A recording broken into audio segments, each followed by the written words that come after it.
Hello fellow Awkward Nuts, it's Friday. Thank you all so much for answering my question that I posed to you last Friday, which was if you could travel anywhere in the world, where would you travel to?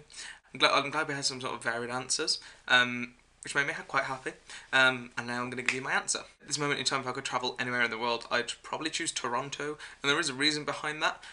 Basically, growing up, I was a huge fan of wrestling. I think most kids were, especially most lads at my age. And I loved all the Canadian wrestlers, people like Bret Hart and most of the Hart family, and Jim the Anvil Neidhart, and then you got characters like Chris Jericho and Chris Benoit, and then Trish Stratus, and now you got people like Natalia Neidhart, and they're all coming in and they're all awesome. And I think from that I sort of stemmed a love of wanting to go to Canada for that. So I think mainly Toronto is where I'd like to go. I did New York last year, so I think if I went on holiday again, I'd probably choose Toronto. Kat, you said in your video that you wanted to go to London, and here's a fun fact for you.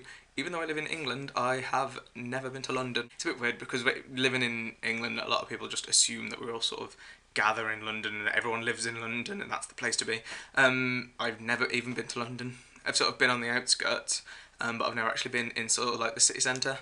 So yeah, fun little fact for you, I've never been to London. Sarah, I know you had an essay due this week, and I believe you handed it in yesterday, so I hope all was well for that, and I hope you did okay, and good luck with it. Alex, you showed us your practice room, well, the view from your practice room, and like Kat said, it was actually really cool.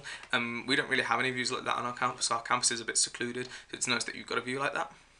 Kat, the Hunger Games is amazing. I'm now halfway through Catching Fire, and I can't wait to start Mockingjay. This has taken me a little longer than I thought it would to read, but yeah, I'm so looking forward to starting Mockingjay. I saw the book, I was that close to buying it today, but reason came into my head and don't buy it, not until Monday when you get paid.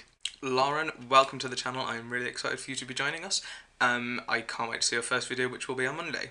So I'm quite excited today because my lessons begin in 3 days, and I cannot wait because I am so bored. It is unbelievable how bored I am. So I cannot wait, and it's going to be awesome, hopefully, and it's my last year, so I'm going to power through, but I'm looking forward to it. So next week I'll actually have stuff to tell you about my university. That's all from me this week, fellow Awkward Nuts. I will see you next week, and Lauren, I will see you on Monday.